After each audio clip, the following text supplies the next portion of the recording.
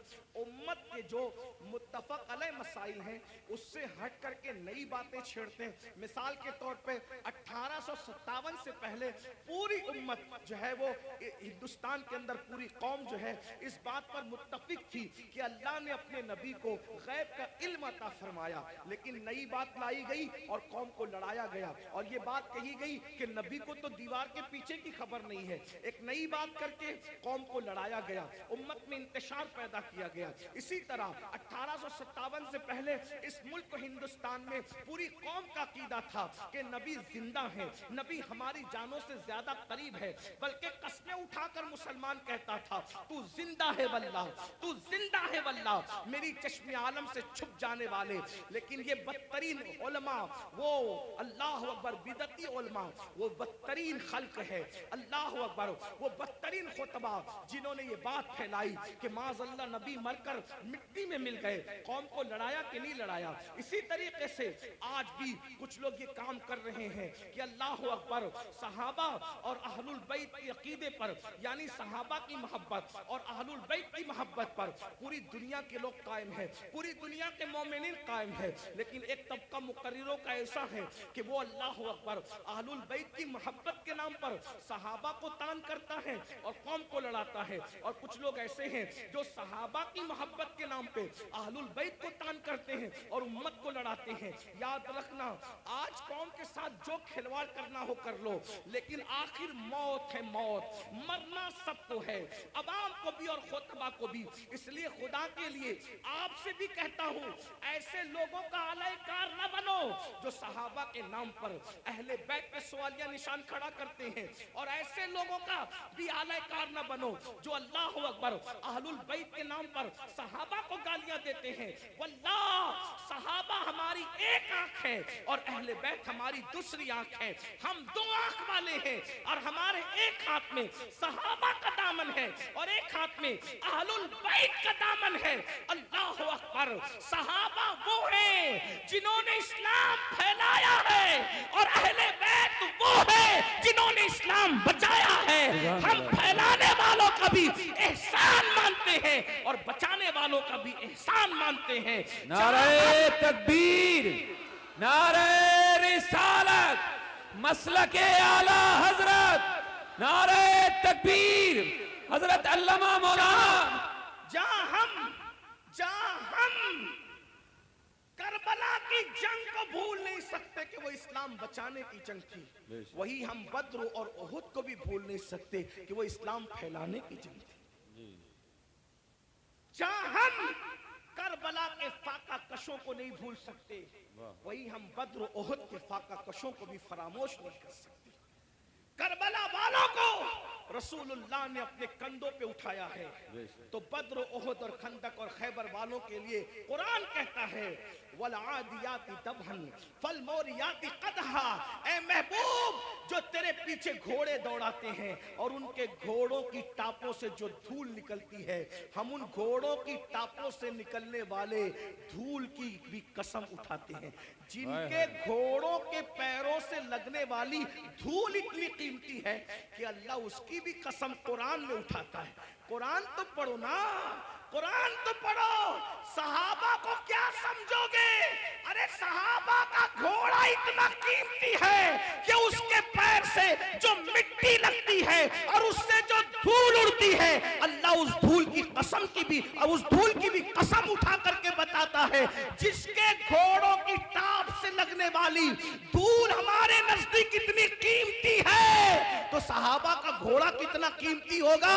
اور جب وہ صحابی کا گھوڑا قیمتی ہے تو اس میں بیٹھنے والا صحابی کتنا قیمتی ہے. سبحان اللہ سبحان اللہ. ذرا غور کیجئے. اس لیے ایمان بچانا ہے تو اعتدال کے مسلک پہ رہیے. اور یہ فکر اعتدال 14ویں صدی میں جن علماء نے دی ہے اس کے سردار کو امام اہل سنت کہتے ہیں. اور وہ اہل سنت کا امام کہتا ہے اہل سنت کا ہے بیڑا پار، اصحاب حضور نجم ہے اور ناؤ ہے، اطرت رسول اللہ کی. تو وہ خطبہ جو فتنہ پھیلاتے ہیں وہ یہ بھی کہتے ہیں بھئی مزار پہ کیوں جاتے ہو؟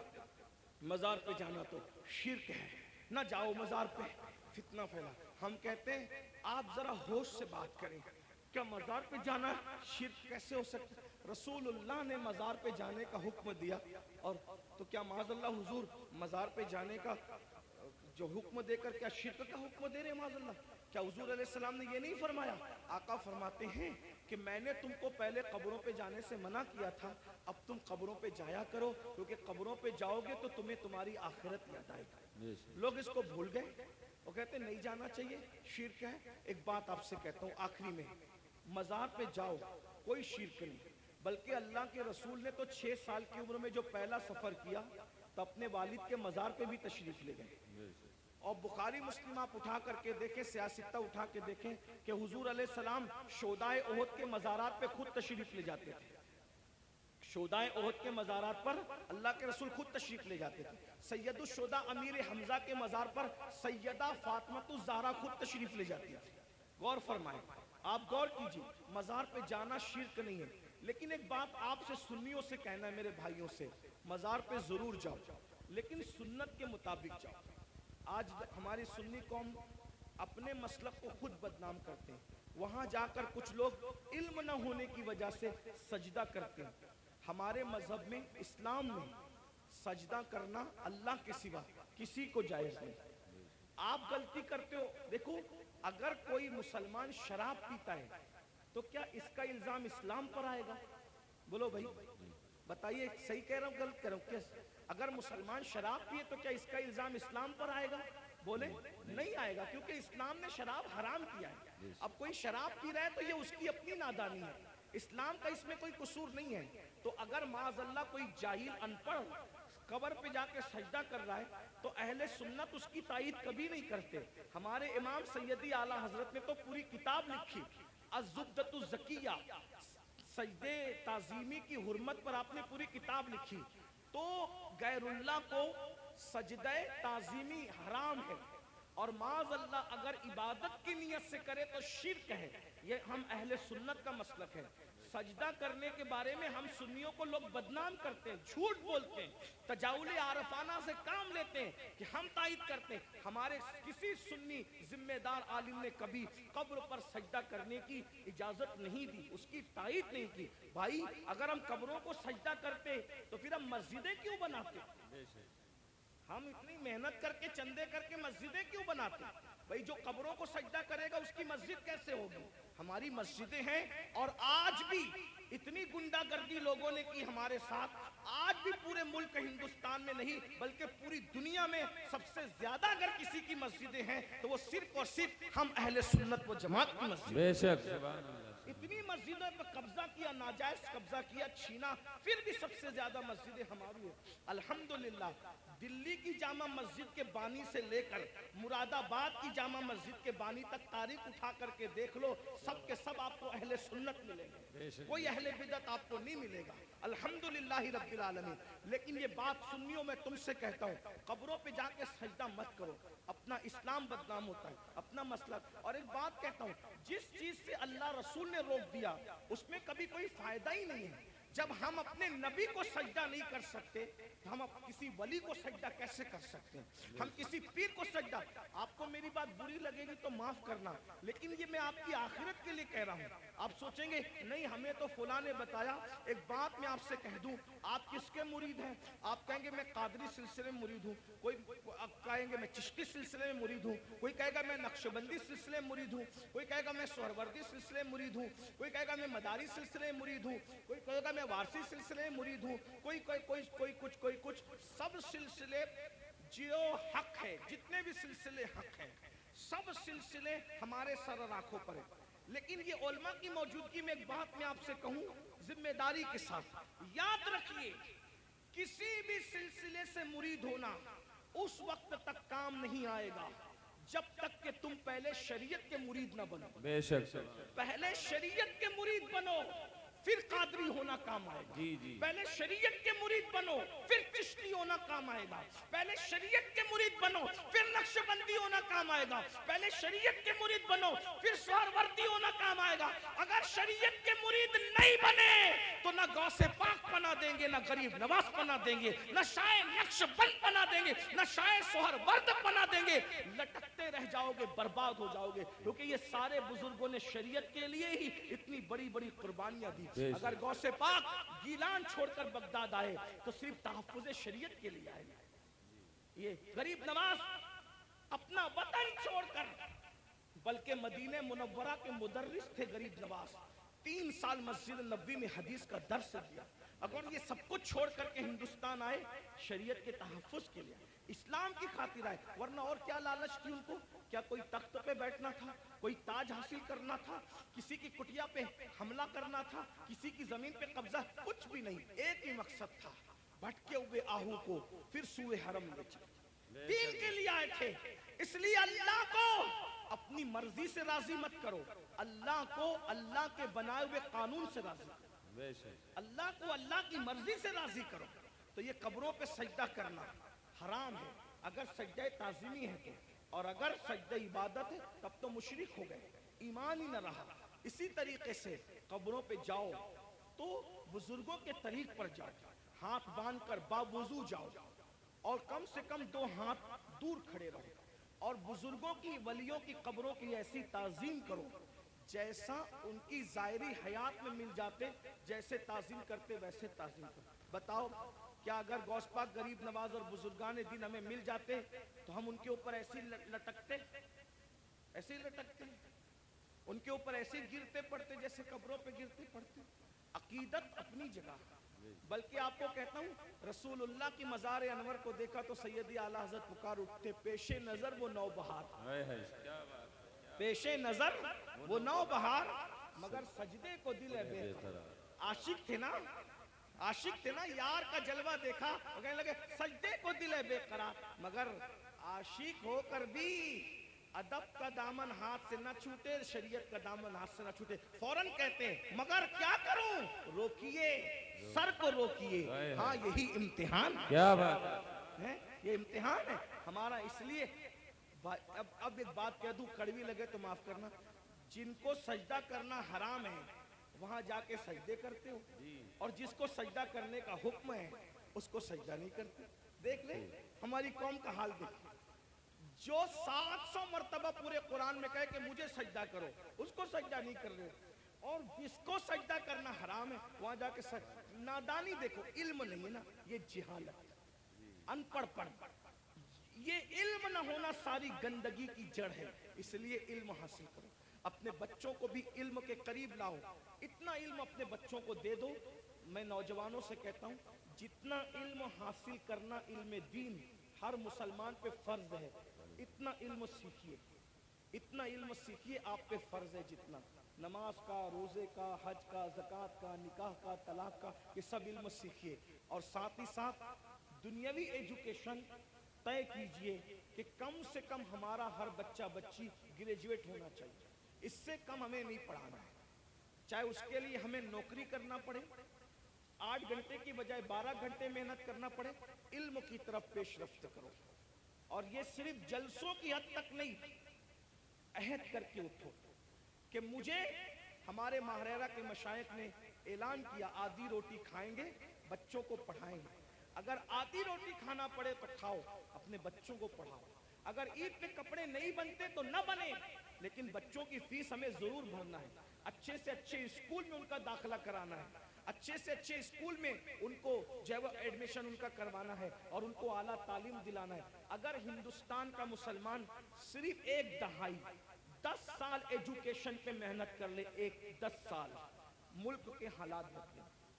ایک شخص کہہ رہا تھا کہ ہم اپنی قوم کے ہاتھ میں تلوار دیں گے، میں نے کہا تم جو چاہے کرو، ہم تمہیں کچھ نہیں کہتے، لیکن ہم اپنی قوم کے ہاتھ میں تلوار نہیں دیں گے، ہم مسلمان اپنی قوم کے ہاتھ میں تلوار نہیں دیں گے، ہم اپنی قوم کے ہاتھ میں قلم دیں گے، قلم، جس کو تلوار دینا ہے وہ دے، تم جانو تمہارا کام جانو، لیکن مسلمانوں سے ہم ہر جلسے میں اپیل کرتے ہیں کہ ہم اپنے بچوں کے ہاتھ میں تلوار کیا، ہم تو گلیل بھی دینا نہیں چاہتے، آج کی تاریخ میں ہم قلم دینا چاہتے ہیں۔ یاد رکھنا، تلواریں اٹھتی ہے تو گردنیں کٹتی ہے، اور جب قلم اٹھتا ہے تو غربت کٹتی ہے، جب قلم اٹھتا ہے کمزوریاں کٹتی ہے، قلم اٹھتا ہے دشمن زیر ہوتے ہیں، قلم اٹھتا ہے انقلاب آتا ہے۔ میرے نبی قلم اور کتاب لے کر کے آئے تھے، اس لیے کوئی بچہ ان پڑھ نہ رہنے پائے۔ جو کچھ ہوا، اور جو بچے 10ویں 12ویں پڑھ کے ڈراپ آؤٹ ہو گئے، ہٹ گئے، ان سے میں کہتا ہوں آج گھر بیٹھ کر کے بہت سارے کورسز کیے جا سکتے ہیں، اس لیے موبائل میں گیم کھیل کر وقت ضائع کرنے کی بجائے، ادھر ادھر بیٹھ کر اس کے اوٹے پر اس کے نکڑ پہ بیٹھ کر وقت ضائع کرنے کی بجائے، بچیوں سے بھی کہتا ہوں اگر 10ویں 12ویں پڑھ کر کے چھوڑ دیا ہے تو بہت سارے ایسے آج کورسز ہیں کہ گھر پہ بیٹھے بیٹھے آپ تعلیم حاصل کر سکتے ہو۔ لاک ڈاؤن کے اندر میں بھی جو ہے وہ 11ویں پڑھ کے میں نے چھوڑ دیا، میرے 11ویں پڑھ کے چھوڑنے کا واقعہ بھی ایک عجیب سا ہے۔ اصل میں سنی دعوت اسلامی کے ماحول میں تھا، میں 11ویں میں جب جونیئر کالج میں میرا ایڈمیشن ہوا، ماں باپ کی تمنا تھی کہ اس کو ٹیچر بنائیں گے، تو خاص طور پہ امی کی تمنا تھی اس کو ٹیچر بنائیں۔ میں جیسے ہی جونیئر کالج میں نے قدم رکھا تو دیکھا کہ لڑکے اور لڑکیاں ساتھ پڑھتے ہیں اور بے پردہ ہیں، اور 11ویں پہنچنے کے بعد سب بالغ ہو گئے، تو اتنا شعور نہیں تھا مجھے، لیکن اتنا تو تھا کہ لڑکیوں کے ساتھ نہیں بیٹھا جا سکتا بے پردہ۔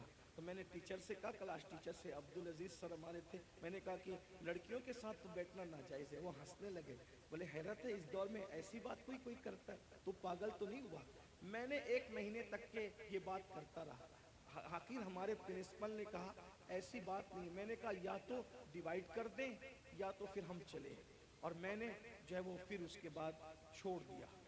میرے سر میرے گھر تک آئے، اتفاق سے وہ میرے ابا کے بھی کلاس ٹیچر رہ چکے تھے، میرے بھی ایک ہی اسکول میں، ہمارے ابا نے بھی پڑھا ہم نے بھی پڑھا، تو وہاں پر وہ آئے، کہا کہ ابا، وہ کہا کہ تیرے بیٹے کو سمجھا کہ یہ پاگل تو نہیں ہوا ہے؟